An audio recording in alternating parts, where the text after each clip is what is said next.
সকালে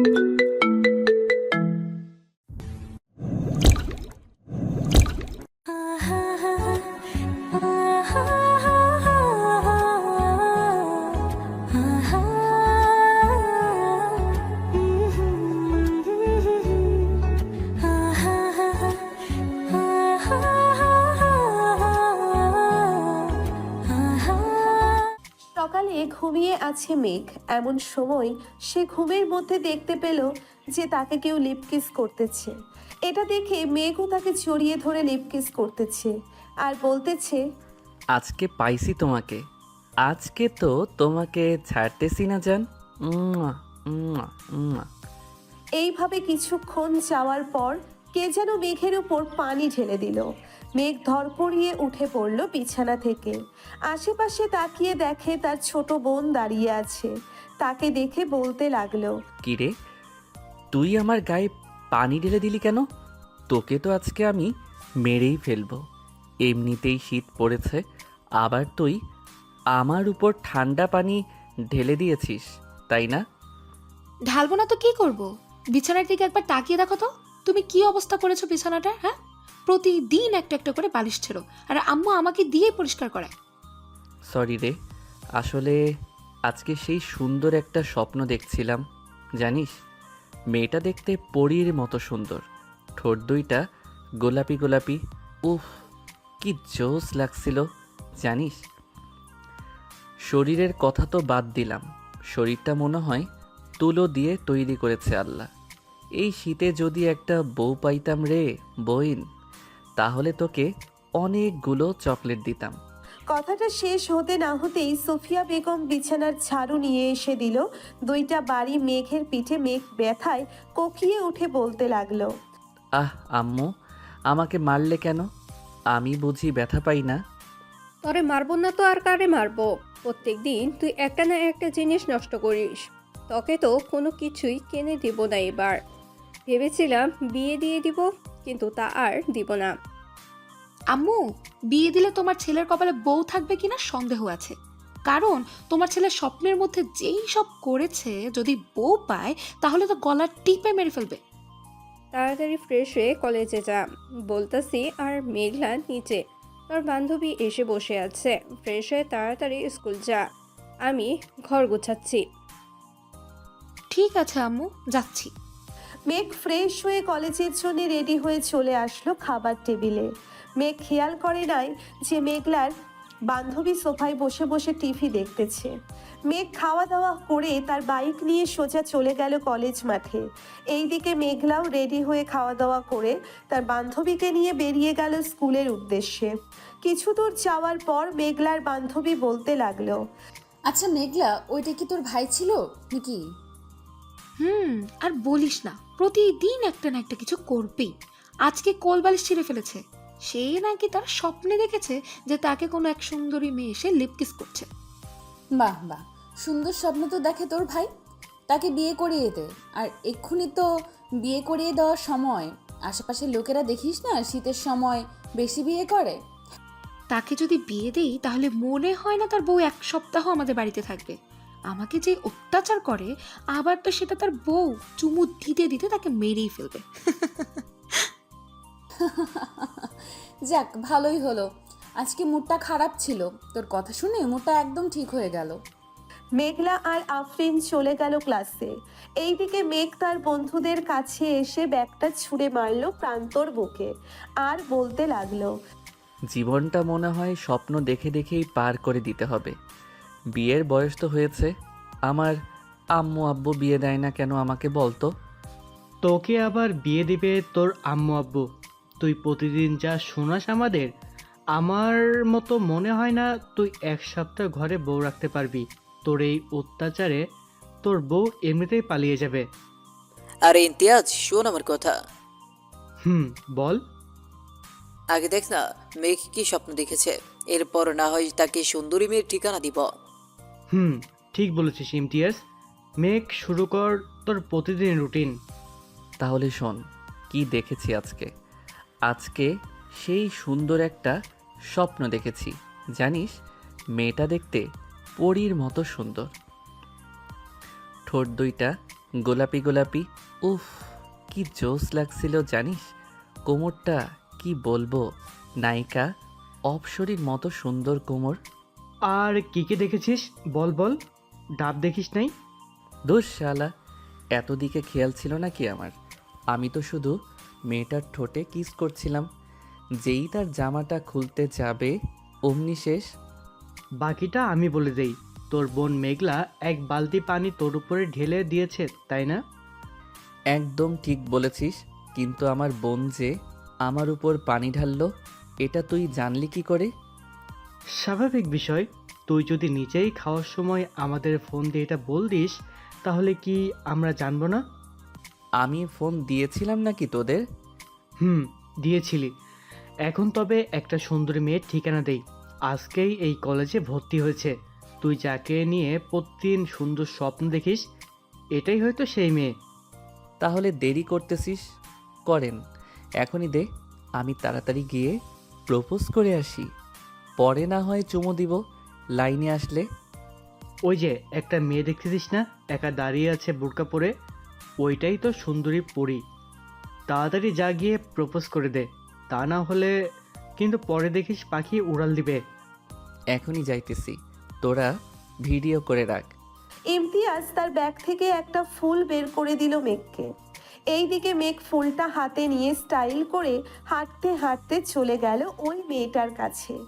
আশেপাশে তাকিয়ে দেখে কেউ নেই, তাই মেঘ হাঁটু গেড়ে বসে প্রপোজ করতে লাগলো। আমি জানি না তুমি কোন রাজ্যের রাজকুমারী, আমি জানি না তোমার পরিচয়। আমি তোমাকে প্রতিদিন স্বপ্নে দেখি, তোমার ঠোঁটে কিস করি। তুমি কি হবে আমার রাজ্যের রাজকুমারী? তুমি কি হবে আমার মনের রাজকন্যা? আমি তোমাকে সুখে রাখবো। I love you. এটা বলে মেঘ চোখ খুলতেই দেখতে পেল একটা মহিলা বোরখা পরে দাঁড়িয়ে আছে এই জায়গায়। মহিলাটা মেঘের হাত থেকে ফুলটা নিয়ে বলতে লাগলো, আমি হব তোমার রাজ্যের রাজকুমারী। তুমি আমাকে ছেড়ে যেও না প্রিয়। আমি যে তোমার অপেক্ষা ছিলাম এতদিন। I love you too baby. Megh এটা দেখে তো দিল ভো দৌড়। এক দৌড়ে চলে আসলো তার বন্ধুদের কাছে। মেঘ আসতেই সবাই হাসাহাসি করতে লাগলো। ইমন, তোর প্ল্যানটা তো সেই ছিল রে। মেঘের অবস্থা দেখার মতো হয়েছে। শালারা, তোদের তো আজকে আমি মেরেই ফেলবো। তোরা সব জেনে বুঝে আমার সাথে এমন করেছিস, তাই না রে? আরে শালা, ওইটা তো আমাদের ক্লাসের রিধির মা। আমি কি জানতাম ওইটা রিধির মা হবে? আমি তো দেখেছি রিধি দাঁড়িয়ে ছিল, সবাই কথা বলতেছে। এমন সময় মহিলাটা এসে পিছন থেকে মেঘকে জড়িয়ে ধরে বলল, আমাকে রেখে কোথায় যাচ্ছ আমার আশিক? প্লিজ প্লিজ এখানে দাঁড়াও আশিক। আমি যে তোমাকে খুব ভালোবাসি আশিক। আম্মু গো, আমি আর বিয়ের কথা বলবো না গো, আমাকে বাঁচাও তোমরা কেউ এসে। শালা, তুই এবার তোর রাজকুমারীকে নিয়ে বাসর কর গিয়ে। আন্টি, আপনি ওর সাথে যান। আপনাকে মানাইছে আমার বন্ধুর সাথে। আপনি যে এই বয়সে এত স্মার্ট ছেলের প্রপোজ পাবেন ভাবতেই পারি নাই। যা দুষ্টু ছেলে, আমাকে আন্টি ডাকছো কেন? আমাকে ভাবি ডাকবে ভাবি। চলো আমরা আসি, তোমাকে নিয়ে ঘুরে আসি সাত সমুদ্র তীর নদী। মহিলার কথা শুনে মেঘ তো কান্না করে দেওয়ার মতো অবস্থা। কোনো রকম তার বাইকটা স্টাডি দিয়ে ওইখান থেকে কেটে পড়লো। মেঘ আর এইদিকে হাসাহাসি করতেছে সবাই। যাক, আজকে একটু বেশি মজা পেলাম। চাচি, এই ছেলেটা একটু বউ পাগল তো, তাই আর কি আপনার সাথে এমন করেছে। কিছু মনে করবেন না, আপনাকে তার মা ভেবে এটা বলেছে। ও আচ্ছা, আমি যে ভাবছিলাম আমাকে তোমার গার্লফ্রেন্ড ভেবেছে। কালকে আমার আশিক এর জন্য আবার আসবো। এই কলেজে তোমরা কেউ কিছু বলবে না বলে দিলাম। ঠিক আছে, কেউ কিছু বললো না, আপনি এখন যান। মহিলাটা চলে যেতেই সবাই ও চলে আসলো। ক্লাসে দুটো ক্লাস করে সবাই বেরিয়ে চলে আসলো মাঠে। চলুন এখন পরিচয় পর্বটা দিয়ে দেওয়া যাক। মেঘ হচ্ছে এই কলেজের টপার। সে একবার মুখে যাই বলে তাই করে দেখায়। এবার ইন্টার সেকেন্ড ইয়ারের ছাত্র সে। তার বন্ধুরাও সেম ক্লাসে পড়ে। এখন আপাতত এইটুকু থাক, বাকিটা আস্তে আস্তে জানতে পারবেন। ধন্যবাদ। চলেন দেখি মেঘ এখন কোথায় আছে। বাইকটা নিয়ে সোজা চলে গেল কলেজের পিছনে। 2 ঘন্টা কাটতেই আবারও চলে আসলো কলেজের ভেতরে। এসে দেখে তার বন্ধুরা গাছ তলায় বসে আছে। তাদের কাছে গিয়ে জিজ্ঞেস করতে লাগলো, কিরে, মহিলাটা চলে গেছে নাকি? যাই নাই তো, তোর জন্য অপেক্ষা করতেছে, হয়তো লেকের পারে। তুই গিয়ে দেখা করে আয়। শালারা, তোরা সব জেনে বুঝে এই কাজ করেছিস, তাই না রে?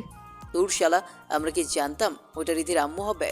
আমরা জানলে তো তোকে কখনোই পাঠাইতাম না। এখন এক কাজ কর, ক্লাস তো করবি না, চল কোথাও থেকে ঘুরে আসি। ঠিক আছে, চল তাহলে যাই। সবাই সবার বাইক নিয়ে চলে গেল নদীর পাড়ে। দুপুর 1টা বাজতেছে, সূর্যটাও উঠেছে। এখন সবাই নদীর পাড়ে বসে আড্ডা দিতেছে। এমন সময় ইমন বলতে লাগলো, মেঘ, সবাই কিছু কিছু করে টাকা দে, একটা বাংলা মত নিয়ে আসি। আমি এসবে নাই। আমার আব্বু একবার জানতে পারলে আমাকে মেরেই ফেলবে। বাংলা মদ না এনে তাড়াতাড়ি আমার মনের মতো একটা মেয়ে বের কর, তাহলে এই শীতে আমার বিয়েটাও খেতে পারবি। তা তো পারবো, কিন্তু তোর মনের মতো মেয়ে খুঁজে পাবো কি করে? আমাদের একবার বল তো, তোর মনের মতো মেয়ে কিরকম হবে? আমার মনের মতো মেয়ে হবে চিকন, ঠোঁট দুটো গোলাপি গোলাপি, যাতে দেখলেই কামড় দিয়ে নিয়ে আসতে মন চায়। আর আমার থেকে একটু খাটো হলেই চলবে, দেখতে কিন্তু সুন্দরী হতে হবে। শালারা দেখতে তো সুন্দরী হবে, তুই যা যা বলেছিস তাদের মধ্যে ছাড়া এইসব অন্য কারো মধ্যে থাকবে না, তাই না? চল, খুব ক্ষুধা লাগছে, একটা রেস্টুরেন্ট থেকে কিছু খেয়ে আসি। চল আজকে মতিন মামার কালাভুনা দিয়ে খেয়ে আসি। শুনেছি কালাভুনাটা সেইভাবে রান্না হয়। চল। সবাই চলে গেল মতিন রহমানের দোকানে। গরুর মাংসের কালো ভুনা দিয়ে সবাই খাবার খেয়ে চলে আসলো বাড়িতে। সন্ধ্যা 7টা, সবাই বসে আছে চায়ের দোকানে। চা খাওয়া শেষ। মেঘ সবার কাছ থেকে বিদায় নিয়ে চলে আসলো বাড়িতে। রাত 9টায় খাবার টেবিলে বসে আছে মেঘ। এমন সময় তার আব্বু এসে টেবিলে বসতে বসতে বলতে লাগলো, কিরে মেঘ, এইসব কি শুনতেছি? তুই নাকি প্রতিদিন একটা করে বালিশ ছিঁড়ে ফেলে দিস, এটা কি সত্যি কথা নাকি? আরে না আব্বু, আমি তোমার ছেলে, আমি কি এসব করতে পারি বলো? সব মিথ্যা কথা বলতেছে আম্মু আর আপু। হয়েছে, আর কিছু বলতে হবে না। তোর স্বভাব চরিত্র আমার ভালো করেই জানা আছে। এখন যা বলি শোন, কালকে আমার অফিসে যাবি। আমি নতুন প্রজেক্টের কাজ ধরেছি, ওইটাতে আমাকে হেল্প করবি। যদি ঠিক মতো করতে পারিস তাহলে তোর বিয়ে নিয়ে চিন্তা করবো আমি। ঠিক আছে আব্বু, আমি রাজি আছি। তোমার আগেই আমি অফিসে পৌঁছে যাব। মেঘ খাওয়া দাওয়া শেষ করে তাড়াতাড়ি ঘুমিয়ে গেল। এইদিকে সাইফুল চৌধুরী মেঘলাকে উদ্দেশ্য করে বলতে লাগলো, মেঘলা অপশন তো তোর বান্ধবী, তাই না? তাকে আমার বেশ পছন্দ হয়েছে। আমি তার বাবা মায়ের সাথে কথা বলতে চাই। আব্বু, আমরা তো মাত্র 10-এ পড়ি। এখনই যদি ভাইয়ার সাথে আফরিনের বিয়ে দিয়ে দাও, তাহলে আফরিনের স্বপ্নটা পূর্ণই হবে না। সে চায় একজন বিজনেস ওমেন হতে। তা হতে পারবে, সমস্যা নেই। মেঘের সাথে থেকে সব কিছু শিখে যাবে। পরে না হয় আমার কাছে থেকে টাকা নিয়ে নিজে একটা অফিস তৈরি করবে। সকালে আফরিন আসবে, তুমি কথা বলে নিও। আর ভাইয়া যা করে, আফরিন থাকবে নাকি থাকবে না তার শিওর নেই। বিয়ে দিয়ে দিলে তো সব ঠিক হয়ে যাবে। এখন তুই গিয়ে ঘুমা, আর আফরিনকে মেসেজ দিয়ে বলে দে যে সকাল 6টার দিকে আসার জন্য। বাকিটা তুই তো বুঝেই গেছিস কি করতে হবে। আব্বু, বুঝে গেছি, আর কিছু বলতে হবে না। এখন তাহলে যাই আমি। মেঘলা চলে গেল তার রুমে। বিছানায় শুয়ে শুয়ে তার বান্ধবীকে মেসেজ করতে লাগলো, বান্ধবী, তোর স্বপ্নটা হয়তো পূর্ণ হতে যাচ্ছে। তুই না আমার ভাইকে পছন্দ করিস। আব্বু বলেছে সকাল 6টায় এসে যা করার করতে, আর ভাইয়া যাতে না বুঝতে পারে এটা তুই করেছিস। একদম চিন্তা করিস না, তোর ভাইকে এমন টাইট দিব বাপের জন্মেও আর এমন করবে না। এখন ঘুমাই রে, সকালে উঠতে হবে। ফজরের সময় আমাকে ফোন দিস, উঠে নামাজ পড়বো। ঠিক আছে, এখন ঘুমা তাহলে তুই। আফরিন ঘুমিয়ে গেল। ভোর 5টায় আফরিনের ফোনের অ্যালার্মের শব্দে ঘুম ভেঙে গেল তার। উঠে ফ্রেশ হয়ে নামাজ আদায় করে হাঁটতে হাঁটতে চলে গেল মেঘলাদের বাড়িতে। কলিং বেল দিতেই মেঘলা এসে দরজা খুলে দিল। কি রে, তাড়াতাড়ি চলে আসলি নাকি? ঘড়ির দিকে তাকিয়ে দেখ, 6টা 15 বাজে। আমাকে আসতে বলেছিল 6টায়। চল এখন তোর ভাইয়ের কাছে, দেখি আজকে কি স্বপ্ন দেখতেছে। চল, তাড়াতাড়ি বালিশ ছিঁড়ে ফেলার আগেই কিছু একটা করতে হবে। চল। দুইজন চলে গেল মেঘের রুমে। গিয়ে দেখে মেঘ বিড়বিড় করে কি যেন বলতেছে। চলুন শুনে আসি কি বলতেছে মেঘ। জান, এমন করো কেন? একটা লিপ কিস করো না। তোমার ওই গোলাপি ঠোঁটের একবার লিপ কিস করতে পারলেই হবে। মেঘলা, তুই তোর রুমে যা, আমি তোর ভাইকে দেখতেছি। আমি দেখতে চাই তুই কি করিস আমার ভাইয়ের সাথে। আমি চুপচাপ দাঁড়িয়ে থাকবো এইখানে, কোনো কথা বলবো না। ঠিক আছে, চুপচাপ দাঁড়িয়ে থাক। আফরিন তার ঠোঁট জোড়া মেঘের ঠোঁটের সাথে চেপে ধরতেই মেঘ আফরিনের ঠোঁটে কামড় দিয়ে ধরল। এইদিকে মেঘ আফরিনকে জড়িয়ে ধরে তার বুকের সাথে চেপে ধরে লিপ কিস করতেছে। এটা দেখে মেঘলার চোখ দুইটা রসগোল্লার মতো বড় হয়ে গেল। বেশ কিছুক্ষণ লিপ কিস করার পর আফরিন মেঘের বুকের উপর থেকে উঠে আস্তে আস্তে নেমে আসলো এই দিকে। মেঘ খুশি হয়ে বলতে লাগলো, ইস, এই রকম যদি প্রতিদিন লিপ কিস করিস তাহলে তো জান আমার আর বালিশ ছিঁড়তে হতো না। এখনই চলে যাবে কিনা জান? কি হলো, কথা বলতেছো না কেন? মেঘ ঘুমের মধ্যেই এসব বলতেছে। এইদিকে আফরিন আর মেঘলা তো হাসতে হাসতে শেষ। মেঘলা, আমি এখন বাসায় যাই রে। তোর ভাইকে উঠিয়ে কাজে পাঠা। আর যা যা বলবে আমাকে সব বলবি কিন্তু। ঠিক আছে, সব বলবো। এখন চল, তোকে দিয়ে আসি বাহিরে। চল। মেঘলা আর আফরিন চলে গেল নিচে। এইদিকে মেঘ ঘুম থেকে উঠে দেখে আজকে সে একটা বালিশও ছিঁড়ে নাই। তাই খুশি মনে চলে গেল ওয়াশরুমে। আয়নার সামনে দাঁড়াতেই দেখতে পেল যে তার ঠোঁটে লিপস্টিক লাগানো। শুধু ঠোঁটের না, গালে কপালে সব জায়গায় লিপকিসের দাগ। এটা দেখে মেঘ বলতে লাগলো, তাহলে কি আমার সেই অপসরই সত্যি এসেছিল আমার রুমে? ইয়াহু, আমার স্বপ্ন পূরণ হয়েছে। আজকে সবাইকে ট্রিট দিতে হবে। এটা ভেবে মেঘ ফ্রেশ হয়ে তাড়াতাড়ি রেডি হয়ে চলে গেল নিচে। গিয়ে দেখে তার বাবা মা এবং বোন খাবার টেবিলে বসে আছে। মেঘকে দেখে মেঘলা বলতে লাগলো, কি ভাইয়া, আজকে তো দেখি তুমি অনেক খুশি। রাতে কি অপসরি এসেছিল নাকি? রে, আজকে সত্যি অপসরি এসেছিল। আমাকে লিপ কিস করেছে, ঠোঁটে মুখে গালে সব জায়গায় কিস করেছে। আমি আজকে অনেক খুশি। মেঘলা তার ভাইয়ের হাতে চিমটি কেটে বলতে লাগলো, ভাইয়া, আম্মু আব্বু আছে কিন্তু এখানে। আরে আমার রুমে আম্মু আব্বু আসবে কোথায় থেকে? মজা করতেছিস তাই না রে? মেঘ একবার চারিপাশ ঘুরে দেখে যে সে ড্রয়িং রুমে খাবার টেবিলে বসে আছে। এটা দেখে সে তার মাথায় গাঁটটা মেরে বলতে লাগলো, আব্বু আম্মু, আমি অফিসে গেলাম, আস্তে আস্তে রাত হবে। আরে মেঘ, খাবার খেয়ে যা না। না আম্মু, এখন খাবো না, আমার পেট ভরা আছে। এই বলে মেঘ চলে গেল অফিসে। এইদিকে মেঘলা সবার সাথে খাওয়া দাওয়া করে স্কুলের জন্যে রেডি হয়ে চলে গেল 3 রাস্তার মোড়ে। গিয়ে দেখে আফরিন দাঁড়িয়ে আছে। ভালোই হলো, আমি ভাবছিলাম তোদের বাসায় যাব তোকে নিয়ে, এখন দেখি তুই এসে গেছিস। চল, এখন দেরি হয়ে গেছে এমনিতেই। দুইজন চলে গেল কলেজে। গিয়ে দেখে স্যার ক্লাসে ঢুকে পড়েছে। দুইজন স্যারের কাছে অনুমতি নিয়ে ক্লাসে প্রবেশ করলো।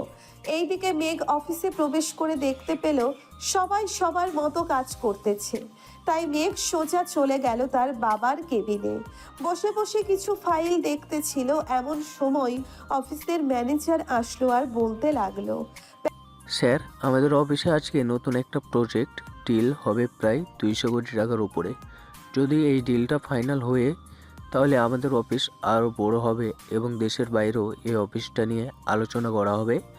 তাই ভালোভাবে প্রেজেন্টেশন করতে হবে। এই নিন ফাইলটা, আপনি একবার দেখে নিন। ঠিক আছে, আপনি যান, আমি ফাইলটা দেখে নিতেছি। ম্যানেজার চলে গেল। এইদিকে মেঘ ফাইলটা বের করে প্রজেক্টটা দেখতে লাগলো সবকিছু ঠিকঠাক আছে নাকি। সবকিছু ঠিকঠাক থাকলে ফাইলটা টেবিলে রেখে অফিসারটা ঘুরে ঘুরে দেখতে লাগলো।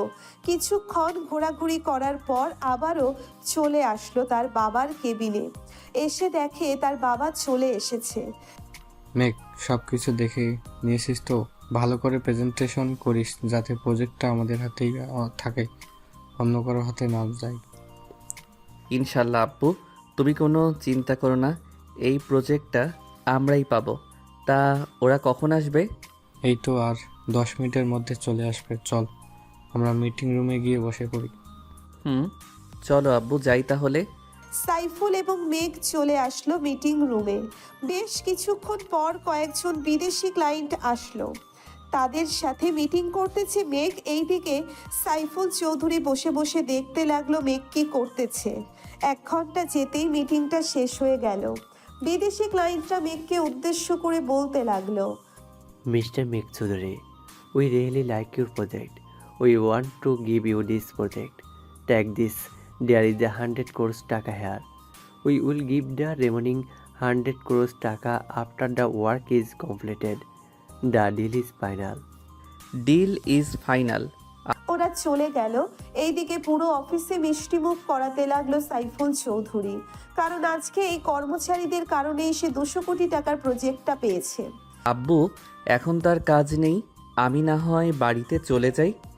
বাড়িতে যাইতে হবে না, প্রজেক্টের কাজটা কীভাবে করবে তুই একটু বুঝিয়ে দিয়ে যা সবাইকে, তাহলে ওরা কাজ শুরু করে দেবে। আব্বু, আজকে কাজ করার কোনো প্রয়োজন নেই, তাদেরকে ছুটি দিয়ে দাও, কালকে থেকে কাজ না হয় শুরু হবে। ঠিক আছে, তাহলে তুই যা, আমিও তাদের সাথে একটু আলোচনা করে ছুটি দিতেছি। আর এইখানে 1 লক্ষ টাকা আছে, তোর যা ইচ্ছা কর, কিছুই বলবো না। ধন্যবাদ আব্বু তোমাকে। মেঘ তার বাইক নিয়ে চলে আসলো কলেজে। এখনো কলেজ ছুটি দেয় নাই, তাই কদম গাছের নিচে বসে আছে মেঘ। এমন সময় কালকের মহিলাটা আবার আসলো মেঘের কাছে। মেঘের কাঁধে মাথাটা রেখে বলতে লাগলো, আমার সোনা, আমার ময়না পাখি, কালকে আমাকে রেখে তুমি কোথায় পালিয়ে গিয়েছিলে? চলো না, তোমাকে নিয়ে রেস্টুরেন্টে যাই। আরে বইন, তুই আমার পিছু করা ছেড়ে দে, আমি ভুল করে তোকে প্রপোজ করে ফেলেছি, আমি তোর পায়ে পড়তেছি, তুই আমাকে ছেড়ে দে। মেঘ মহিলাটার পা ধরে মাপ চাইতেছে। এটা দেখে রিধি মেঘের কাছে এসে বলতে লাগলো, আরে মেঘ, তুমি আমার মায়ের কাছে মাপ চাইতেছো কেন? আম্মু মেঘ কি কিছু করেছে তোমাকে যে সে মাপ চাইতেছে? না রে রিধি, মেয়ে একটু মাপ চাচ্ছে না। আমি আসার সময় মাঠে পড়ে গিয়েছিলাম, মেঘ আমাকে এনে এখানে বসিয়েছে আর দেখছে আমার পায়ে কিছু হয়েছে কি না। ধন্যবাদ মেঘ, আমার মাকে দেখে রাখার জন্য। আম্মু চলো বাড়িতে চলে যাই, আর হয়তো ক্লাস হবে না। তুই গাড়িটা বের কর, আমি মেঘের সাথে কথা বলে আসছি। ঠিক আছে আম্মু। রিনি চলে যেতেই মহিলাটা মেঘকে উদ্দেশ্য করে বলতে লাগলো, আমার জান পাখি, রাগ করছো? আমার ওলে রাগ করে না, ওইটা তো আমার মেয়ে। তুমি তো আমাকে ভালোবাসো, তাই না জান পাখি? তোমার মেয়েকেও একটু ভাবে ভালোবাসো। এখন যাও, আবার দেখা হবে কালকে। মহিলাটা চলে গেল। এইদিকে মেঘ রাগে সাপের মতো ফোঁসফোঁস করতেছে আর বলতেছে, শালার বন্ধু বান্ধব পাইছি, এখন তো তারাও দেখি আমাকে বাস দেয়। দিতে থাক, আমি আমার অপসরীকে পেয়ে গেছি, আজকে আমাকে কিসও করেছে, আমি এতেই খুশি। শালা, তোকে তোর অপসরি কিস করে নাই, তোকে কিস করেছে ইঁদুর। শালারা সত্যি আজকে আমার অপসরী কিস করেছে আমাকে, তা না হলে আমি কি আর এইখানে থাকি? চল আজকে ট্রিট দিব। আজকে আমাদের বলবি না তোর অপসরি কি কি করেছে তোর সাথে? বলবো তো, আগে রেস্টুরেন্টে চল, এরপর না হয় আমি সব বলবো তোকে। আজকে 2টা সুখবর আছে। তাহলে তো যেতেই হয়।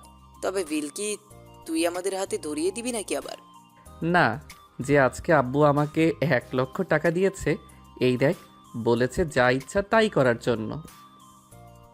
তোকে একটা ভালো কাজ দেই, করতে পারবি তুই? ভালো কাজ আবার করতে পারবো না কেন? বল কি করতে হবে? আমাদের এলাকায় এতিমখানা আছে, ওইখানে প্রায় সব শিশু এতিম। তুই একটা গরু কিনে আন, 60 থেকে 70 হাজার দিয়ে ভালো একটা গরু আনা যাবে। বাকি যে টাকা থাকবে ওইটা আর আমরা কিছু দিয়ে না হয় এতিম বাচ্চাদের বিরিয়ানি করে খাওয়াবো। এখন তো শীত, তাদের জন্য না হয় একটা বড় বেড বানিয়ে নিয়ে আসি, কি বলিস তোরা? তা ঠিক বলেছিস, আগে চল গরু কিনে আনি। আমরা তো সবসময় ভালো ভালো খাবার খাই, একদিন না হয় তাদেরকে খাওয়ালাম। চল তাহলে, বাইকগুলো যার যার বাড়িতে রেখে আসি। বাড়িতে রাখতে হবে না, বাজারের এক সাইডে পার্কে রাখলেই চলবে। চল এখন যাই। সবাই বাইক নিয়ে চলে গেল বাজারে। বড় দেখে একটা গরু কিনে নিল 90,000 টাকা দিয়ে। গরুটা হাঁটতে হাঁটতে নিয়ে চলে আসলো মেঘদের বাসায়। গরুটা হাঁটাতে হাঁটাতে নিয়ে চলে আসলো মেঘদের বাসায়। তাদের বাড়িতে গরু দেখে তার মা বলতে লাগলো, কি যে মেঘ, তুই কি এখন গরু লালন পালন করবি নাকি? না আম্মু, এটা এতিমখানার জন্য নিয়ে এসেছি। আজকে বড় একটা প্রজেক্ট পেয়েছি আব্বু, তাই আমাকে 1 লক্ষ টাকা দিয়েছিল। ওইটা দিয়েই আর কি ভাবতেছি, এতিমখানার শিশুদের বিরিয়ানি করে খাওয়াবো। ভালো করেছিস, আমি না হয় কিছু টাকা দিব নে, ওই টাকাগুলো দিয়ে না হয় বাচ্চাদের জন্য কিছু কিনে আনিস। ঠিক আছে আম্মু, আমি এখন বাজারে যাব। আজকে রাতের মধ্যেই সব কিছু রেডি করে ফেলবো। ঠিক আছে যা, আমিও কিছু খাবার দিয়ে দেই গরুটাকে। এই বলে সুফিয়া বেগম চলে গেল ঘরে। এইদিকে মেঘ তার দিকে বন্ধুদের নিয়ে চলে আসলো মাদ্রাসায়। মেঘকে দেখে হুজুর খুশি হয়ে গেল, কারণ মেঘ প্রতি মাসে বাচ্চাদের জন্য কিছু না কিছু দেয়। আসসালামু আলাইকুম হুজুর। ওয়ালাইকুম আসসালাম মেঘ, কেমন আছো? আর এই সন্ধ্যাবেলায় আসলে যে? আলহামদুলিল্লাহ ভালো আছি হুজুর। আমি এই মাদ্রাসার সকলকে বিরিয়ানি খাওয়াতে চাই, তাই একটা গরু কিনে এনেছি। এখন তো শীতকাল, তাই বাচ্চাদের জন্য জামা কাপড় আর বেডের ব্যবস্থা করতে চাচ্ছিলাম। আপনি কি বলেন? বেড তো তোমার আব্বু দিয়েছে, এখন আর কিছু লাগবে না। মাদ্রাসার সকলের এক কালার ড্রেস যদি পারো তাহলে বানিয়ে দাও, তাতেই চলবে। ঠিক আছে, কালকেই সবার মাপ নিয়ে যাবে দর্জি। এখন যাই তাহলে হুজুর। মেঘ চলে গেল বাজারে, যা যা লাগবে সব কিছু কিনে নিয়ে চলে আসলো বাসায়। এই রাতে খাওয়া দাওয়া করে রুমে বসে আছে এমন সময় মেঘলা প্রবেশ করলো মেঘের কেবিনে। মেঘলাকে দেখে মেঘ বলতে লাগলো, কিছু বলবে নাকি? ভাইয়া, অপসরের চেহারাটা দেখেছো নাকি? দেখে থাকলে বলো, আমি দেখি সেরকম মেয়ে পাই কিনা। তার মুখ তো আমি দেখি নাই, তবে আমি আন্দাজ করতে পারতেছি যে তার ডান গালে ছোট্ট একটা তিল আছে আর ঠোঁটের নিচে ছোট্ট একটা তিল আছে। ইয়াহু, তার মানে আমি পেয়ে গেছি তোমার অপসরীকে। আর চিন্তার কোনো কারণ নেই, তুমি নিশ্চিন্তে থাকতে পারো। তোমার অপসরী তোমার কাছেই আছে, সে প্রতিদিন আসবে, এটা বলে দিলাম কিন্তু। তাহলে তো ভালোই হলো। অপসরীর ঠোঁটজোড়া অনেক মিষ্টি রে, যা বলে বোঝাতে পারবো না। আচ্ছা, তো তুমি মাদ্রাসার জন্য বিরিয়ানি কবে তৈরি করবে? কালকে তো শুক্রবার, কালকেই করবে নাকি? হ্যাঁ, কালকে করব, কেন কোনো সমস্যা নাকি? না, কোনো সমস্যা নেই। এখন আমি ঘুমোতে যাই, গরু জবাই করার সময় আমাকে ডাক দিও। মেঘলা চলে গেল তার কেবিনে, গিয়ে ঘুমিয়ে পড়ল। রাত প্রায় 3টে, এমন সময় কলিং বেল বেজে উঠল। এত রাতে বেল বাজতে দেখে সাইফুল তার স্ত্রীকে উদ্দেশ্য করে বলতে লাগলো, কি ব্যাপার, এত রাতে কে এসেছে আমাদের বাড়িতে? আমিও তো জানি না কে এসেছে, চলো তো নিচে গিয়ে দেখি। কি ব্যাপার, তোমরা এত রাতে এখানে এসেছো যে? আঙ্কেল, মেঘ আমাদের আসতে বলেছে, তাই তো এসেছে। কিরে মেঘ, এত রাতে ওদের আসতে বললি কেন? কোনো দরকার আছে নাকি? আব্বু, গরুটা এখনই জবাই করব, তাই ওদের ডেকে এনেছি। এই তোরা যা, গিয়ে ফ্রেশ হয়ে নে, আমি বাইকটা নিয়ে হুজুরকে ডেকে আনতেছি। তাদের আর যেতে হবে না, এখন আমি উঠে গেছি, আমি যাইতেছি। তুই এক কাজ কর, গরুটা যেইখানে জবাই করবি ওইখানে জায়গাটা পরিষ্কার করে নে। ঠিক আছে আব্বু। সবাই সবার কাজে লেগে পড়লো। এইদিকে মেঘলাও ঘুম থেকে উঠে গেছে। মেঘের সাথে মেঘলাও কাজ করতেছে। এটা দেখে সুফিয়া বেগম বলতে লাগলো, মেঘলাম, তুই গিয়ে ঘুমা, শীত পড়েছে, অনেক বাতাস, এর জন্য থাকতে হবে না। আমার কিছুই হবে না আম্মু, তোমরা কাজ করো, আমি তোমাদের জন্য চা আর কফি বানিয়ে নিয়ে আসছি। ঠিক আছে, যা তাহলে। মেঘলা চলে গেল। এইদিকে সকাল 7টার আগেই সবাই সবার কাজ শেষ করে ফেললো। বাবুর্চিদের খবর দিতেই ওরাও চলে আসলো।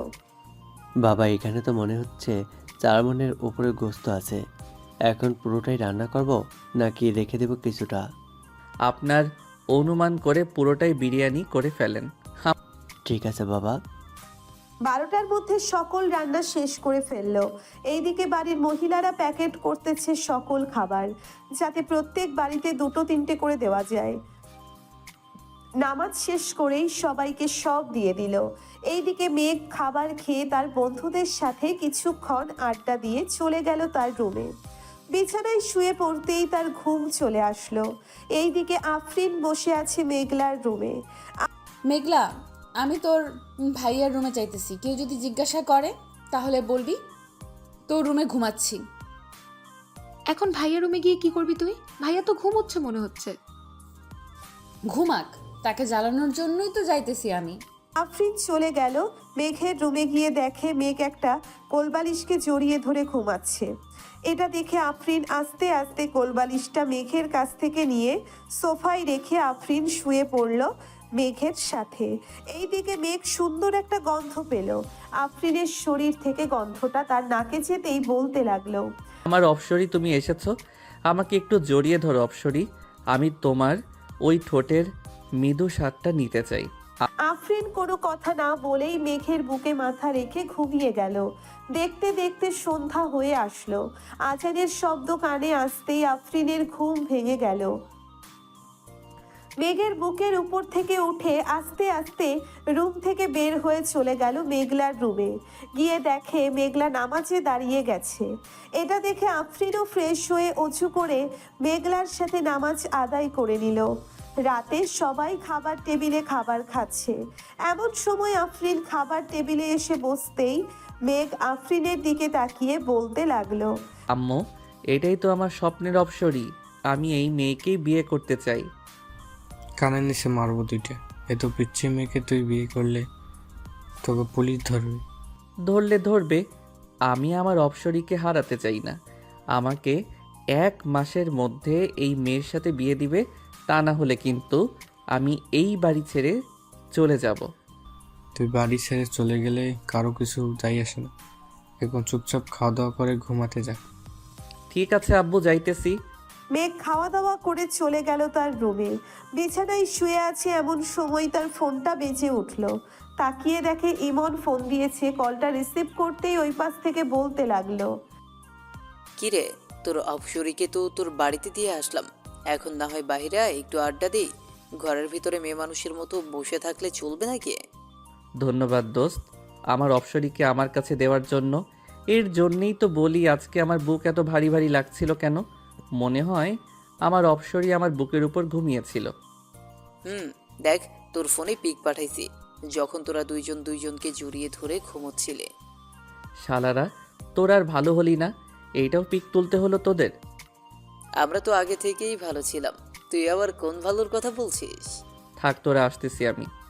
মেঘ ফোনটা কেটে দিয়ে নিচে চলে আসলো।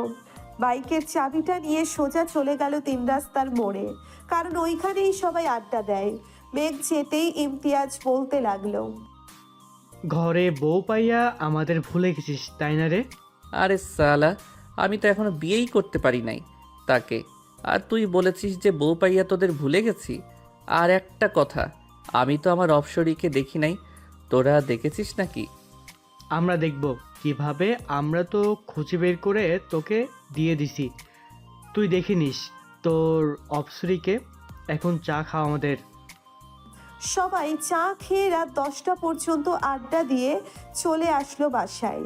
এইদিকে আফরিন বসে আছে মেঘলার রুমে। দুইজনে বসে বসে তাদের স্কুলে যে লেখাগুলো দিয়েছে সেই লেখাগুলো লিখতেছে। এটা দেখে মেঘ চলে গেল মেঘলার রুমে।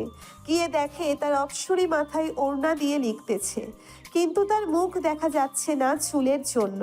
এটা দেখে মেঘ বলতে লাগলো, এই যে মিস অপসরি, চুলগুলো একটু সরান তো, দেখি আপনাকে মন ভরে।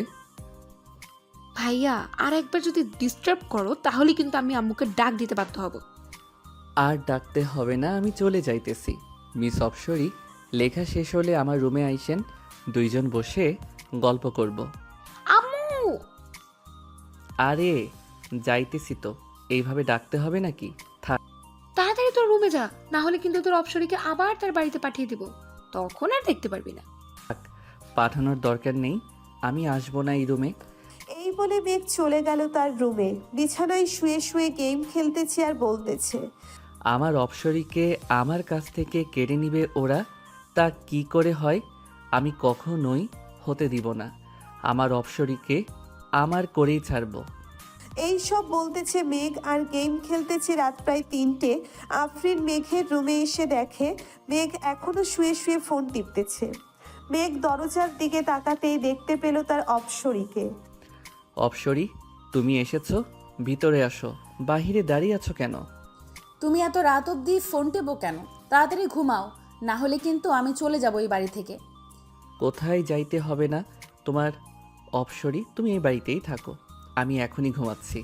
এই তো লক্ষ্মী ছেলের মতো কথা বললে তুমি। এখন তাহলে আমি গেলাম মেঘলার রুমে, আমি আবার আসবো একটু পর। যদি এসে দেখি তুমি না ঘুমাইছো তাহলে সকাল হলেই আমি চলে যাব। আফরিন চলে গেল মেঘলার রুমে। এইদিকে মেঘ ফোনটা রেখে ঘুমিয়ে গেল। প্রায় 30 মিনিট পর আফরিন আবার আসলো মেঘের রুমে। এসে দেখে মেঘ ঘুমিয়ে গেছে, তাই আফরিন দেরি না করে মেঘের বুকের উপরে শুয়ে পড়ল। এইদিকে মেঘ তার অপসরীকে জড়িয়ে ধরে বলতে লাগলো, আগে কখনোই এমন হয় নাই অপসরী, তুমি আমার জীবনে আসার পর থেকে সব কিছু পাল্টে গেছে। আমি তোমাকে নিয়ে বেঁচে থাকতে চাই অপসরী, আমি তোমাকে নিয়ে বেঁচে থাকতে চাই। মেঘের মুখে এমন কথা শুনে আফরিন আলতো করে মেঘের ঠোঁট কামড়ে ধরে চুষতে থাকে আর বলতে থাকে, আমিও যে তোমাকে প্রথম দেখাই ভালোবেসে ফেলেছি মেঘ। যেই দিন তোমার বুকে মাথা রেখে ঘুমিয়েছি ওই দিনের পর থেকে আমি একা ঘুমাইতে পারি না, সব সময় মন চায় তোমার বুকেই মাথা রেখে ঘুমাই। আফরিন মনে মনে এইসব বলতেছে আর মেঘের ঠোঁট জোড়া ললিপপের মতো চুষে চুষে খাচ্ছে। বেশ কিছুক্ষণ পর মেঘ ও আফরিনের ঠোঁট জোড়া চুষে খেতে লাগলো। ফজরের আজান কানে ভেসে আসতেই আফরিন মেঘের উপর থেকে উঠে যেতে যাবে, এমন সময় মেঘ আফরিনের হাত ধরে টান দিয়ে আবার বুকের সাথে চেপে ধরলো আর বলতে লাগলো, কোথায় যাচ্ছ এখন? আর একটু শুয়ে থাকো অপসরী। আজান দিতেছে, নামাজ পড়বো, আপনিও উঠে নামাজ পড়ে আসেন। ঠিক আছে যাও, আমিও যাচ্ছি। আফরিন চলে গেল মেঘলার রুমে। গিয়ে দেখে মেঘলা উঠে পড়েছে। ভাইয়ার রুমে গিয়েছিলে নাকি? তোমার ভাইয়ের রুমে গিয়েছিলাম, চলো নামাজ পড়ে নেই দুজন। বেশি কথা না বলে দুইজন নামাজ আদায় করে নিল। সকালে মেঘ খাওয়া দাওয়া করে চলে গেল কলেজে। গিয়ে দেখে তার বন্ধুরা আগে থেকেই বসে আছে। মেঘকে দেখে ইমন বলতে লাগলো, কি রে, কি হয়েছে? তোকে আজকে এত খুশি খুশি লাগতেছে কেন? তোর অপসরী আদর করেছে নাকি? আদর মানে? অনেক আদর করেছে আমার অপসরী আজকে আমাকে। ওর ঠোঁট দুইটা এমনভাবে খাচ্ছিলাম মনে হয় কমলার চিড়ের মতো চুষে চুষে খাচ্ছিলাম। কি রে ইমতিয়াজ, তাহলে তো আমাদেরও লাইন লাগাতে হবে। আমার বন্ধু যখন এসব বলতেছে আমাদের তো লাউস লেগে গেছে। লালুস তো লাগবেই, আমার বউ হচ্ছে সবার থেকে সুন্দরী। এই তোর বউ আবার সবার থেকে সুন্দরী? ওই দেখ আসতেছে, তাড়াতাড়ি পালা গিয়ে, তা না হলে তোকে ধরে ফেলবে। মেঘ পিছনে ফিরতেই দেখতে পেল রিধির আম্মু আসতেছে, তাই মেঘ দৌড়ে চলে গেল ওয়াশরুমে। এইদিকে রিধির আম্মু সবার কাছে এসে বলতে লাগলো, কি ব্যাপার, আমার আশিককে না এইখানে দেখলাম? সে কোথায় গেছে? তাকে একটু ডাকে দাও। আমার আশিককে নিয়ে আমি লন্ডনে যাব ঘুরতে। চাচি, লন্ডনে না গিয়ে কক্সবাজারে চলে যান। ওইখানে আপনাদের কেউ ডিস্টার্ব করবে না। তাই টু যাবা? তোমার বন্ধুকে বের করে দাও। আমার লাল মামনিকে বের করে দাও। কোথায় আমার লাল মামনি? আমার কাছে আসো। এই বলে রিধির আম্মু চলে গেল তার মেয়ের কাছে। এইদিকে মেঘ তিনতলা থেকে দেখতেছে গাছের নিচে রিধির আম্মু আছে নাকি। ওনাকে না দেখতে পেয়ে মেঘ নিচে চলে আসলো আর বলল, আমাকে তোরা কোথায় ফাঁসিয়ে দিলি বলতো? এই মহিলাটা তো আমাকে মেরেই ফেলবে। আমার অপসরি যদি জানতে পারে আমি এই মহিলাকে প্রপোজ করেছি, তাহলে তো আমার অপসরি আমার কাছ থেকে দূরে সরে যাবে। এটাই তো ভালো হবে। পরে আমি তোর অপসরীকে নিয়ে আসব, কি বলিস তোরা? ইমনের কথা শুনে সবাই হাসতে লাগলো। বেশ কিছুক্ষণ এইভাবে হাসাহাসি করলো সবাই। এমন সময় মেঘের ফোনটা বেজে উঠল। তাকিয়ে দেখে তাদের অফিসের ম্যানেজার ফোন দিয়েছে। মেঘ কলটা রিসিভ করতেই ওই পাশ থেকে ম্যানেজার বলতে লাগলো, স্যার, আপনার আব্বু গাড়ি অ্যাক্সিডেন্ট করেছে, আপনি তাড়াতাড়ি চলে আসেন এনকে মেডিকেল হসপিটালে। আমরা ওইখানেই স্যারকে ভর্তি করিয়েছি। ঠিক আছে, আমি এখনই আসতেছি। আর আপনি বাড়িতে জানায়েন না কিন্তু, বাড়িতে জানালে সবাই টেনশন করবে। ঠিক আছে স্যার, আমি জানাবো না। মেঘ ফোনটা কেটে দিয়ে তার সকল বন্ধুদের নিয়ে চলে আসলো। হাসপাতালে এসে দেখে ম্যানেজার অপারেশন থিয়েটারের বাহিরে দাঁড়িয়ে আছে।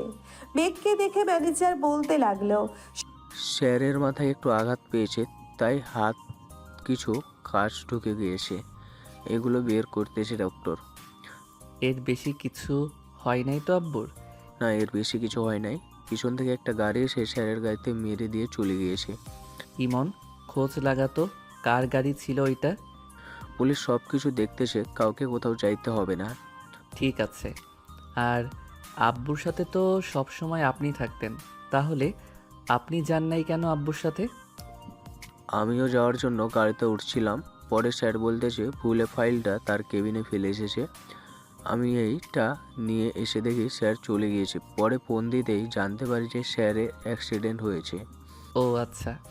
সবাই কথা বলতেছে এমন সময় ডাক্তার অপারেশন থিয়েটারের ভিতরের থেকে বের হয়ে বলতে লাগলো, তেমন বেশি আঘাত পায় নাই।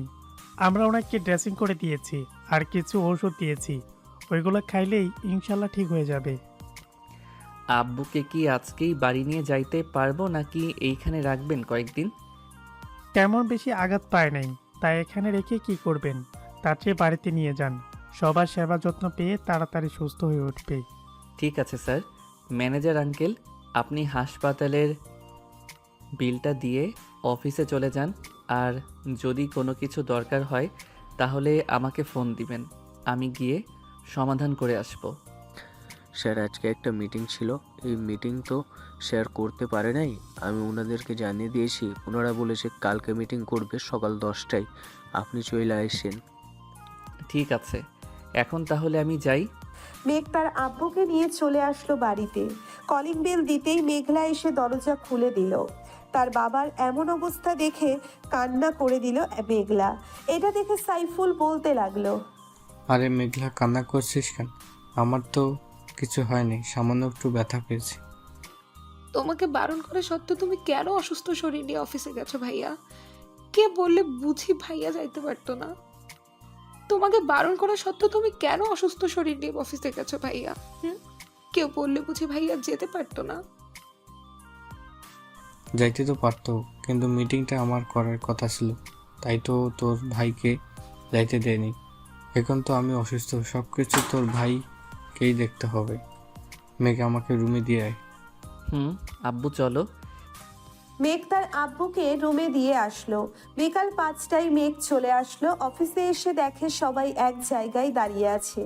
এটা দেখে মেঘ বলতে লাগলো, কি ব্যাপার, তোমরা এখানে দাঁড়িয়ে আছো কেন? কোনো সমস্যা হয়েছে? আমার কি? স্যার, আমাদের একজন কর্মী মারা গিয়েছে, ওনাকে আমরা বাঁচাতে পাই নাই। কিভাবে মারা গিয়েছে আর তোমরা কোথায় ছিলে সবাই? এতগুলো মানুষের মধ্যে থেকে একজন মানুষ মারা যায় কিভাবে? স্যার আমরা আমাদের কাজ করছিলাম, পরে দেখতে পাই আবদুল্লার শরীরে কারেন্টের শক লেগেছে। এটা দেখে আমরা সবাই তাকে ছাড়িয়ে অনেকক্ষণ মারার পর যখন ঠিক হচ্ছিল না, তখন আমরা তাকে হাসপাতালে নিয়ে যাই। ওইখানে ডাক্তার বলে যে রোগী মৃত। এখন ওনার পরিবার চলবে কি করে? আমাদের অফিসে কেন আছে? আমরা তার পরিবার চালাবো। তার বাড়িতে কে কে আছে কেউ জানলে আমাকে বলো। স্যার ওনার বাড়িতে একটা ছেলে আছে, 18 বছরের মতো হবে। আর ওনার লাশ কি করব আমরা এখন? কিছু করতে হবে না, তার লাশ আমি নিয়ে যাব তাদের বাড়িতে। তোমরা সবাই আবার কাজ শুরু করো। আমি আব্বুর সাথে কথা বলতেছি, দেখি আব্বু কি বলে। ঠিক আছে স্যার, আপনি কথা বলেন, আমরা কাজ করি তাহলে। সবাই কাজ করতেছে। মেঘ তার বাবার সাথে কথা বলে ব্যাংক থেকে 3 লক্ষ টাকা তুলে নিয়ে চলে গেল ওই লোকটার বাড়িতে। লোকটার পুরো পরিবার কান্না করতেছে। এটা দেখে মেঘের চোখেও পানি চলে আসলো। টাকাগুলো লোকটার স্ত্রীর হাতে দিয়ে তাকে বলতে লাগলো, এইটা আমাদের অফিসের কার্ড। আপনার ছেলেকে কালকে অফিসে পাঠাবেন, ওর চাকরি হয়ে যাবে। ঠিক আছে স্যার, আর এই টাকাগুলো নিয়ে যান, আমাদের টাকা লাগবে না, আপনার বাবা আমাদেরকে অনেক কিছু দিয়েছে। এই টাকাগুলো আমার বাবাই আপনাদেরকে দিতে বলেছে, তাই তো আমি দিয়েছি। আর আপনার ছেলেকে কালকে পাঠিয়ে দিয়েন। এখন আমি যাই তাহলে। মেঘ চলে আসলো বাসায়। রাতে খাওয়া দাওয়া করে বসে আছে, এমন সময় আফরিন তার পাশে বসলো। আফরিনকে দেখে হা হয়ে গেল মেঘ।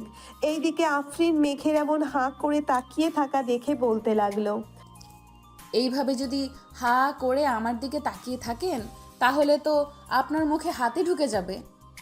আফরিনের কথা শুনে মেঘ তার মুখটা বন্ধ করে ফেললো। সবাই বসে আছে, কথা বলতেছে। এমন সময় সাইফুল বলতে লাগলো, আফরিন তোমাদের পরীক্ষা শেষ হবে কবে?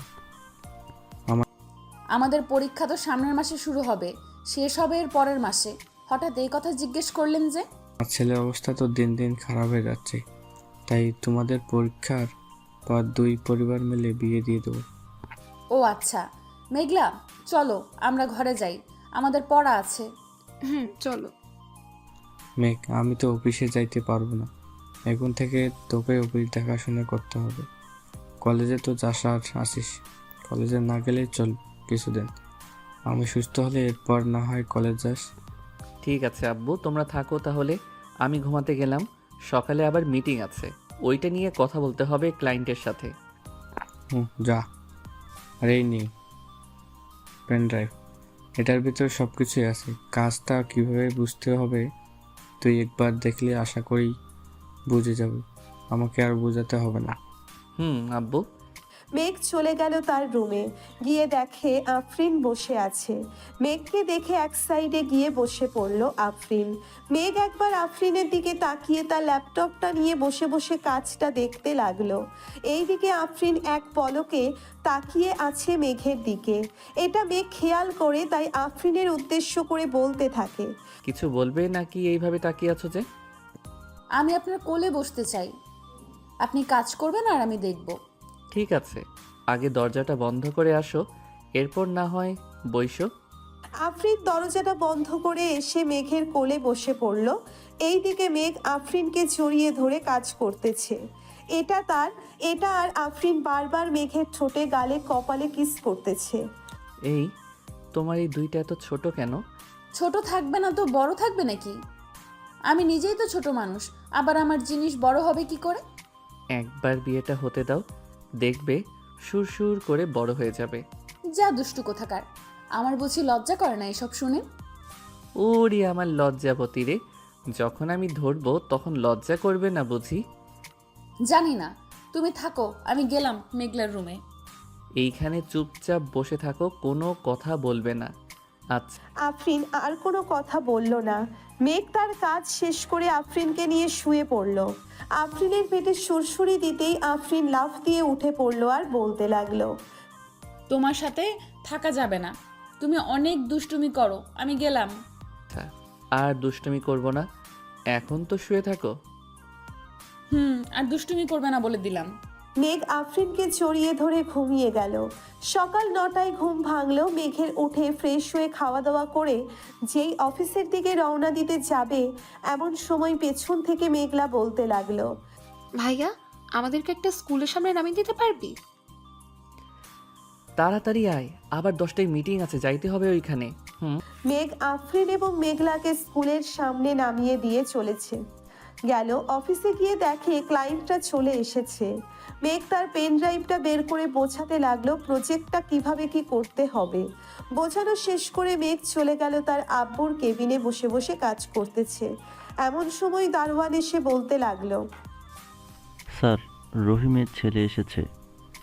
আপনি নাকি বলেছে তাকে আসার জন্য এখানে? পাঠিয়ে দাও তাকে, আমি কথা বলে নিতেছি তার সাথে। ঠিক আছে স্যার। মেঘ বসে বসে ল্যাপটপে কাজ করতেছে। এমন সময় রহিমের ছেলে কেবিনে প্রবেশ করলো। তাকে দেখে মেঘ হাসি খুশি ভাবে বলতে লাগলো, ভিতরে আসো তামিম, এইখানে বসো। স্যার, আমাকে একটা কাজ দিবেন বলেছিলেন, তাই এসেছিলাম। আব্বু তো আর নেই, এখন তো পরিবারটা আমাকেই দেখতে হবে। তা তো দেখতেই হবে তামিম, তুমি কোনো চিন্তা করো না। যখন যা লাগবে আমাকে বা আব্বুকে বলবে, তাহলে দিয়ে দিবে আব্বু। এই অফিসটা তৈরির সময় থেকে তোমার আব্বু কাজ করে এসেছে, এখন আল্লাহ তাকে নিয়ে গেছে। দোয়া করি তাকে জান্নাতবাসী করুক, আমিন। তা তুমি এইসব কাজ পারো তো? স্যার, পারি। আব্বু আমাকে সব কিছু শিখিয়ে দিয়েছে।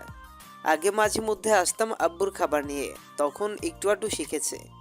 তাহলে আজ থেকে তোমার আব্বু যে মেশিনগুলো চালাইতো ওইগুলো তুমি চালাবে এখন থেকে।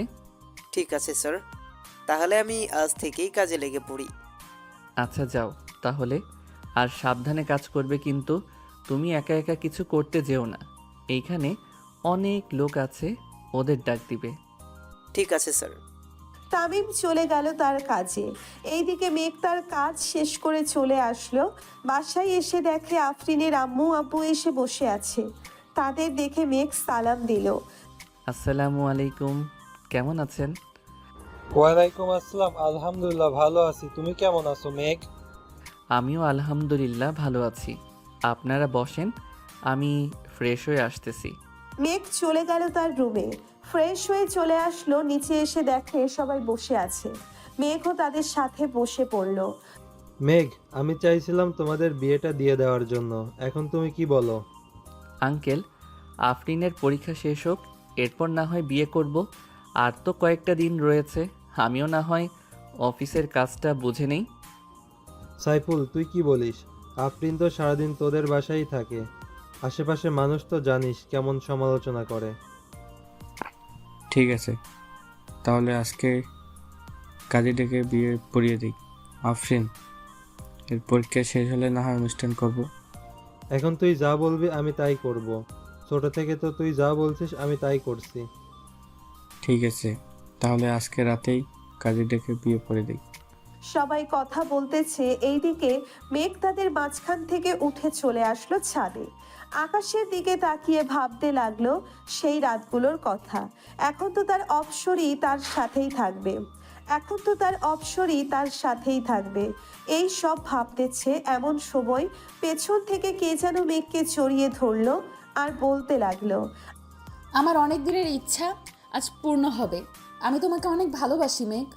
আফরিনকে পেছন থেকে টেনে এনে মেঘের সামনে দাঁড় করিয়ে বলতে লাগলো, আমিও তোমাকে ভালোবাসি, কিন্তু এখন বিয়ে করলে তোমাকে নিয়ে বাহিরে ঘুরতে গেলে তো মেয়েরা আমার দিকে তাকাবে না, তাই ভাবতেছি আরও কয়েক বছর পর বিয়ে করব। কি বললি কুত্তা? আমাকে রেখে অন্য মেয়েদের সাথে টাঙ্কি মারিস? আজকে দেখ তোর কি অবস্থা করি, শুধু রাতটা হতে দে। এখন কিছু করলাম না, সকালে তুই হাঁটতে পারবি না এমন অবস্থা করব। আমাকে ভয় দেখিয়ে কোনো লাভ নেই, আমি তোমার মতো পিচ্চি মেয়েকে ভয় পাই না। সো এখন এইখান থেকে যাও। ভয় পাস না তো ঠিক আছে, শুধু দেখ কি করি আমি তোকে রাতের বেলা। এই বলে আফরিন রাগে চলে গেল নিচে। এইদিকে মেঘ তো মহা খুশি তার অপসরীকে রাগিয়ে দিয়ে। রাতে সবাই খাওয়া দাওয়া শেষ করে বসে আছে, এমন সময় কলিং বেলের শব্দ পেল সবাই। আপনারা বসেন, আমি দেখে আসতেছি কে এসেছে। এই বলে আফরিন চলে গেল দরজা খুলতে। দরজাটা খুলতেই দেখতে পেল কাজী সাহেব দাঁড়িয়ে আছে। ওনাকে সালাম দিয়ে ভিতরে নিয়ে আসলো আফরিন। সবাই বসে আছে সোফায়। এমন সময় কাজী বলতে লাগলো, কার কার বিয়ে হবে তাদের আইডি কার্ড বা জন্ম নিবন্ধনটা নিয়ে আসেন। কাজী সাহেব, মেয়ের বয়সটা একটু কম, আপনি বিয়ে পড়িয়ে দিয়ে যান। যদি কোনো সমস্যা হয় আমি দেখে নেব। দেখুন, এটা তো আইনগত অপরাধ, মেয়ের বয়স 18 না হলে বিয়ে দেওয়া। আচ্ছা আপনি আনেন, সব কিছু আমি দেখে নিচ্ছি। সবকিছু নিয়ে দিতেই কাজী সাহেব তার খাতায় যা যা লেখার দরকার তা লিখে নিল। কিছুক্ষণের মধ্যে সকল নিয়মকানুন মেনে মেঘ তার আফরিনের বিয়েটা হয়ে গেল। এইদিকে কাজী তার পাওনা টাকা নিয়ে যেতেই সাইফুল বলতে লাগলো, মেঘ, আফরিনকে নিয়ে ঘরে যা, অনেক রাত হয়েছে, আবার কালকে অফিসে যাইতে হবে। ঠিক আছে আব্বু, যাইতেছি। আফরিন আর মেঘ চলে আসলো রুমে। এইদিকে মেঘ বিছানায় বসতেই আফরিন বলতে লাগলো, দাঁড়িয়ে কথা বলতে হবে কেন? সোজা হয়ে দাঁড়াও, তোমার সাথে আমার কথা আছে। বসে কথা বলো, তাহলেই তো হয়। আমি বসে বসে কথা বলতে পারি না, দাঁড়িয়ে কথা বলো। মেঘ দাঁড়াতেই আফরিন বিছানায় ঝাড়ু দিয়ে মেঘকে পিটাতে লাগলো আর বলতে লাগলো, ঘরে এত সুন্দর একটা বউ থাকতে তুই অন্য মেয়েদের দিকে তাকাস, আজকে তোর চোখ তুলে নিব। এই বলে আফরিন মেঘকে জোরে জোরে পিটাতে লাগলো। মেঘের চিৎকার শুনে নিচ থেকে সবাই দৌড়ে চলে আসলো উপরে। মেঘের দরজার সামনে দাঁড়িয়ে মেঘলা বলতে লাগলো, কি হয়েছে ভাবি? ভাইয়া চিৎকার করছে কেন? তোমার ভাইয়ার মাথায় ভূত চাপছে, সে নাকি অন্য মেয়ের কাছে যাবে, তাই একটু নেল পলিশ লাগাচ্ছিলাম। ও আচ্ছা। আব্বু আম্মু চলো চলো নিচে যাই, ভাবি ভাইয়াকে সাইজ করুক। ভাইয়া কিছুদিন ধরে দেখছি একটা মেয়ের পেছনে ঘুরছে। তাহলে তো আমারও যাওয়া দরকার। বৌমা এমনভাবে মারবে যাতে কালকে আর বিছনা থেকে উঠবে না পারে। যদি সকালে ডাক্তারের প্রয়োজন হয় তাহলে ডাক্তার ডেকে আনবো। ঠিক আছে আব্বু, আপনারা যান, আমি আপনার ছেলেকে এমনভাবে সাইজ করব যাতে আর কোনো দিন কোনো মেয়ের দিকে না তাকাতে পারে। সবাই চলে গেল নিচে। এইদিকে মেঘ চিৎকার করতেছে আর বলতেছে, বউ, আমাকে মাফ করে দাও। আমি আর কখনোই কোনো মেয়ের দিকে তাকানো তো দূরের কথা, তার দিকে চাইবও না। কি বললি তুই কুত্তা? আমার দিকে চাইবি না? তাহলে তোর চোখ রেখে কি করব? তোর চোখটাই তুলে ফেলি। ও মা গো, বাঁচাও গো, ও আল্লাহ গো, আমাকে বাঁচাও এই ডাইনি মেয়ের হাত থেকে। আগে তো শান্ত শিষ্ট ছিল, এখন এটা তো একটা আস্তা ডাইনি হয়ে গেছে। ডাইনি তো আমি, এখন দেখ কি করি তোকে। কিছুক্ষণ মারার পর আফরিন ক্লান্ত হয়ে যায় আর বলতে থাকে, এখন কান ধরে উদ্বাস করবি 1000 বার, আমি সারা রাত শুয়ে শুয়ে দেখবো। ও বউ, একটু কম করা যায় না? আমি আর কখনোই এমন করব না, বললাম তো তোমাকে। ঠিক আছে, তুই যখন এটা বলতেছিস তাহলে তোর কথা মেনে নিলাম। যা 200 বার কান ধরে উদ্বাস করবি, পরে কি করতে হবে আমি বলতেছি। এরপরেও আরও কাজ করতে হবে? জি মহারাজ, এরপরও কাজ করতে হবে। এখন তাড়াতাড়ি উঠবস করতে থাকেন তো। মেঘ উঠবোস করতে লাগলো। 200 বার কান ধরে উঠবোস করতে করতে তার হাঁটু যেন খুলে পড়ে যাবে এমন অবস্থা। কান ধরে উঠবোস করা শেষ হতেই কোনো রকম বিছানায় গিয়ে বসলো আর বলতে লাগলো, ওই অপসরে, এখন তো মাফ করো আমাকে, আমি যাই এখন ছাদে। কোথাও যাইতে হবে না, এখানে চুপচাপ বসেন, আমি নিচ থেকে আপনার জন্য খাবার নিয়ে আসতেছি। এতক্ষণ মারার পর হয়তো আপনার পেটের খাবার হজম হয়ে গেছে, আবার তো কান ধরে উদ্বাস করেছেন, এতে তো আরো বেশি। এই বলে আফরিন চলে গেল। নিচে গিয়ে দেখে মেঘলা একলা একলা মুভি দেখতেছে আর চিপস খাচ্ছে। মেঘলাকে দেখে আফরিন বলতে লাগলো, কি ব্যাপার, তুমি এখনো জেগে আছো যে? ঘুমাবে না নাকি? ঘুমাবো তো, মুভিটা শেষ হলেই ঘুমোতে চলে যাব। তার আগে আমাকে একটা কথা বলো, ভাইয়ের কি অবস্থা? সকালে কি অ্যাম্বুলেন্স আনতে হবে? না না, এমনিতেই ঠিক হয়ে যাবে। এখন খাবার খাওয়াবো আর একটু পর আদর করব, তাহলেই দেখবে সকালে তোমার ভাইকে না আমাকে হসপিটালে নিতে হবে। আপনি কি কম আছেন নাকি ভাইয়ের থেকে? আপনিও দেখিয়ে দিবেন আপনার শরীরেরও পাওয়ার আছে। কিরে, তুই আমাকে আপনি করে বলতেছিস কেন? আমি না তোর বেস্ট ফ্রেন্ড, তুই করে বলবি। তুই কি আর আমার বেস্ট ফ্রেন্ড আছিস? এখন তো আমার ভাবি হয়ে গেছিস, সেই হিসেবে তুই আমার বড়, আমি তোকে আপনি করেই বলবো। দিব কানের নিচে একটা। চল খাবার গরম করে আনি, তোরও হয়তো ক্ষুধা লেগেছে। এখন তো রাত বড় মনে হয়, যেমন 2-3 দিন চলে গেছে। আমারও এমনই মনে হয়। আচ্ছা চলো খাবার গরম করে ভাইয়াকে দিয়ে আসি। দুইজন চলে গেল রান্নাঘরে। খাবার গরম করে মেঘলার জন্য কিছু রেখে বাকিটা নিয়ে চলে গেল মেঘের রুমে। গিয়ে দেখে মেঘ নিজের পা ধরে কান্না করতেছে আর বলতেছে, আল্লাহ গো, আমার কপালটা বুঝি পুড়ে গেল গো। এইটা কি বউ দিলা আমার কপালে। এখন তো আমাকে যখন তখন মারবে, আমি কিছুই করতে পারবো না। একদম ঠিক ধরেছ, আমি তোমাকে যখন তখন মারবো, কিন্তু তুমি আমার কিছুই করতে পারবে না। আমাকে যেমন মারবে তেমন আমিও তোমাকে মারবো। পরে বসে বসে শুধু কান্না করা ছাড়া আর কোনো উপায় নেই তোমার। এই দেখো, আমি এক চুমুকি 1 গ্লাস দুধ খেয়ে নিতে পারি। সো এখন বুঝে নাও আমার শরীরে কত শক্তি আছে। বুঝে গেছি, তোমার শরীরে অনেক শক্তি আছে। এখন আমাকে খাবার দাও, খুব ক্ষুধা লাগছে। মেঘ খাওয়া দাওয়া করে বিছানায় শুয়ে পড়ল। এইদিকে আফরিন থালা বাসনগুলো নিচে রেখে চলে গেল। ওপরে গিয়ে দেখে মেঘ বিছানায় চিৎপটাং শুয়ে আছে। এটা দেখে আফরিন আবার হাতে ঝাড়ু নিতেই মেঘ বিছানা থেকে লাফ দিয়ে সোফায় এসে বসে পড়ল আর বলতে লাগলো, সরি, আর কখনোই বিছানায় শুয়ে থাকবো না। তুমি একাই বিছানায় শুয়ে থাকো। আমি বিছানায় শুয়ে তো থাকবো, কিন্তু আমাকে বাবু গিফট তো করবে তুমি। তাড়াতাড়ি আসো, তা না হলে আবার কিন্তু শুরু করব তোমার উপর অত্যাচার। কিন্তু আমি তোমাকে বাবু গিফট করব কিভাবে? আমি তো এই সবের কিছুই বুঝি না। কি বললি তুই কুত্তা? আসিতেছি।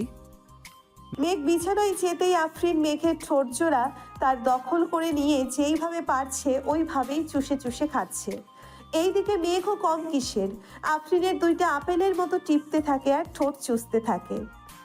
এইদিকে আফরিন ব্যথায় কোকিয়ে উঠে বলতে লাগলো, কি করতেছো? আস্তে টেপো, ব্যথা পাই তো। ব্যথা তো পাবেই, ছোট ছোট আপেলের মতো জিনিস তোমার ভালোভাবে ধরতেও পারি না। এটাই অনেক আমার জন্য। এখন যদি তোমার আরো বড় লাগে তাহলে বড় করে নাও, বাধা দিছে কে? এইদিকে মেঘ আফরিনের ঠোঁট চুষতেছে আর আস্তে আস্তে হাত দিয়ে আফরিনের জামা খুলতেছে। বেশ কিছুক্ষণ ঠোঁট চষার পর আফরিনের শরীরে চুমু খেতে লাগলো। এইদিকে আফরিন কেঁপে কেঁপে উঠতেছে। বেশ কিছুক্ষণ পর মেঘ তার মেডেল স্টাম্পটা আফরিনের মেইন জায়গায় ঠেকিয়ে দিল। এদিকে আফরিনের চিৎকার দিয়েই অজ্ঞান হয়ে গেল। মাগো, মরে গেলাম গো। এইদিকে মেঘ আফরিনকে ডাকতেছে, কিন্তু আফরিনের কোনো সাড়া শব্দ নেই। তাই মেঘ টেবিলের উপর থেকে পানির গ্লাসটা নিয়ে আফরিনের মুখে পানি ছিটিয়ে দিতেই আফরিনের জ্ঞান ফিরে আসলো আর বলতে লাগলো, এই কুত্তা, এইভাবে কেউ করে নাকি? আমি তো মরেই যেতাম আর একটুর জন্য। এটা তো কিছুই না, এখন দেখবে কি যে করি। এই বলেই মেঘ আফরিনের সাথে টি20 খেলতে লাগলো। কয়েক ঘন্টা খেলার পর মেঘ আফরিনের বুকের উপর শুয়ে পড়লো আর বলতে লাগলো, সরি জান, আমি বুঝতে পারি নাই তুমি যে প্রথমে এত ব্যথা পাবে। আর সরি বলতে হবে না, এখন ওঠো। পুরো বিছানা তো ব্লিডিংয়ে ভরে গেছে, তাড়াতাড়ি পানিতে ভিজিয়ে রাখতে হবে। মেঘ আফরিনের উপর থেকে উঠে চলে গেল ওয়াশরুমে।